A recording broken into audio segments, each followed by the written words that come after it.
Hello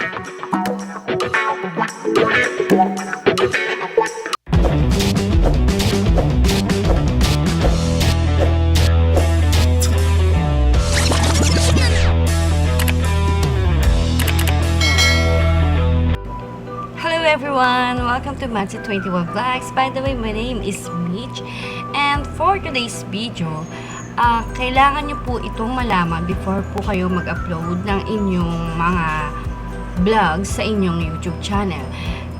Because may mga update ang YouTube na makikita nyo lang pag kayo nag-upload ng inyong mga video or mag-i-edit kayo ng mga vlogs na makikita nyo sa details ng bawat vlogs po ninyo. So without further ado, let's begin our tutorial.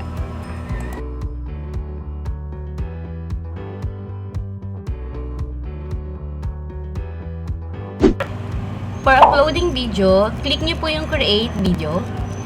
And then, click nyo po yung upload video. Pagkatapos nito, ay may makikita kayong show more. I-click nyo yung show more.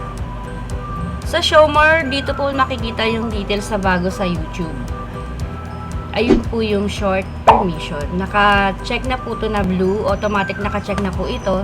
Depende na po sa inyo kung i-uncheck nyo po or hindi. At ang nakalagay dito ay allow people to create short using part of this video. Ibig sabihin po, pumapayag kayo na makakopya sila ng maikling video clips sa inyong ina-upload na video. Inform ko lang kayo guys na every time na mag-upload kayo ng mga bagong vlog sa inyong YouTube channel ay automatic na naka-check itong short permission. Depende na lang sa inyo to guys kung i-uncheck or i-check nyo itong short permission bago nyo po i-save ang inyong upload video sa inyong YouTube channel. If nakapag-decide na kayo, ito na yung time para i-save ninyo ang inyong bagong vlog sa iyong channel.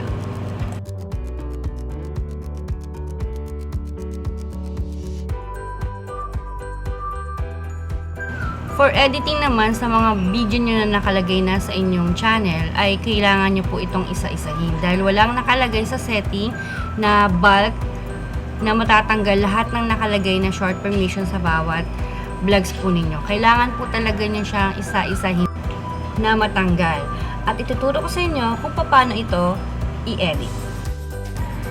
First, i-click nyo po yung manage video. Doon nyo po makikita yung mga uploaded video nyo po na old. And then, i-check nyo po yung box. Kailangan naka-check po yun. And then, i-click nyo po yung edit. Diyan sa edit nyo po yung makikita yung lahat ng details. Then, sa pinakababa po nun, may makikita po kayong show more. I-click nyo po yung show more at doon nyo na po makikita yung short permission. Nasa sa inyo na po yung kung i-uncheck nyo po or hindi. At pag nakapag-decide na po kayo, click nyo na po yung save para mabago po yung details ng bawat video vlogs po ninyo na naka-upload sa inyong YouTube channel. Ganun din po sa mga ibang video nyo po, ganyan na lang din po yung inyong mga gagawin. And then, I hope guys, may natutunan po kayo sa aking vlogs po for today. And huwag nyo naman po kalimutan na i-like, comment, and subscribe yung aking YouTube channel para lagi po kayong update sa mga bagong video na i-upload ko po. Thank you guys! See you on my next vlog.